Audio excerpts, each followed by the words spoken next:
So, thanks.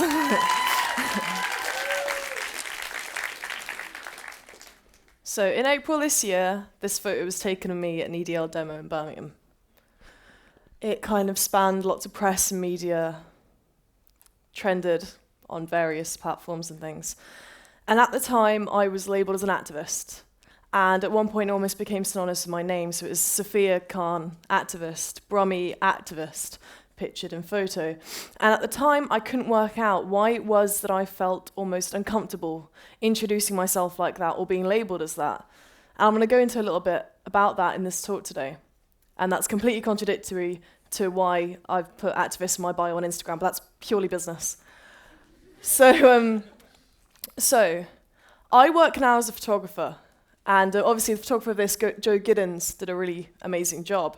And I'm going to try and explain to you, A, my issue with the word activist, B, how I ended up in this picture, and C, a tiny little bit about photography, using a photography analogy.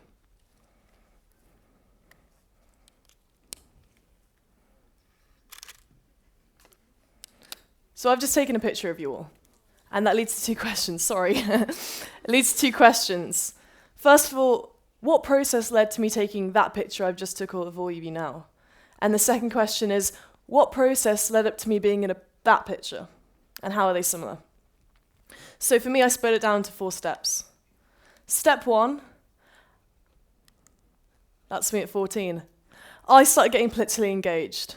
And I remember that started because I saw the EDL come to Birmingham in 2013. I saw the resulting riots, I saw the police presence, I saw the arrests, and I realised that really wasn't for me. And then I started seeing the videos of anti-racist groups and anti-fascist groups and local Brummies and people who weren't affiliated necessarily with a group, but felt like that shouldn't exist in their town and did something about it.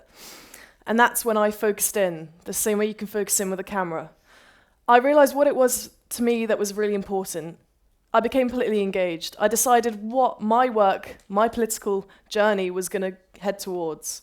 Another thing I identified as being important was class struggle, which I put lots of things in those terms, including racism and things like that. And more specifically, in this case, I decided that public spaces and accessibility to the 99% was what I was going to focus on and I was going to dedicate my time to. So step 2, these are some pictures from a campaign that I was part of called Towards People's Library a couple of years ago. And an example of this, it kind of shows me zooming in. I was zooming in on what was going on in my community, in my local area, in my town, Birmingham, and I was working out what problems there were and how it was that I was going to apply myself and try and fix them through campaigning and direct action and things. So a couple of years ago, Birmingham Library, soon after it was open, actually ran out of funding. And they ran out of funding to keep opening hours the same as when they were when it was first opened, to make sure there weren't further staff cuts. And things like that led me to believe the space was no longer a public library because it wasn't accessible to the public. Families who worked 9-to-5 jobs and maybe only had Sundays off with their kids couldn't go to Birmingham Central Library because Birmingham Central Library wasn't open on a Sunday. And students from colleges and unis and school couldn't use the space either because it closed at 5 p.m. So that was the point at which I realised that Birmingham Central Library, the public library, was no longer a public library. And there was an issue of accessibility there. And there was an issue of accessibility for the 99% for the working classes. So I decided that I was going to get involved with this campaign. And that involved the group that I was working with, having meetings with trade unions and weekly meetings within ourselves, weekly sit-ins, protests, and then events that led to bigger things, which involved the arts and food and socialising and things. And eventually, after quite a few weeks doing my GCSEs, we managed to get the opening hours reinstated, which was a success for us. Can I get a That was a massive success for us. Looking back at it now, we've realised that the reason the opening hours were reinstated had some issues to do with privatisation of floors, which means the campaign's going to be revisited. But this was the first time that I got engaged on a local level, which is always really important, is often overlooked, grassroots political work. So the next step for me, I work as a photographer now, and I got involved soon after my GCSEs with photography, using the camera my mum gave me, which is, if you know anything about cameras, is a Nikon D40, which really isn't that good, but I've evolved a bit of an emotion attachment to it. So my step next is, usually before I take a photo, I zoom out. So no matter how far I've zoomed in and decided what project it is I'm going to be part of, I zoom out again. I take a step back, and I look at it in a way regarding how can I best apply myself. And that usually involves a bit of self-reflection, working out what your personal skills are, working out how it is that you can apply yourself to best better the collective aim that you're going for. So I became involved with a group in Birmingham, another local group called Punch Records, and they gave me the opportunity to create a photo documentary of a 10-week project based at 2 youth centres. You can see the Concord Youth Centre in South Birmingham and the Lighthouse in North Birmingham.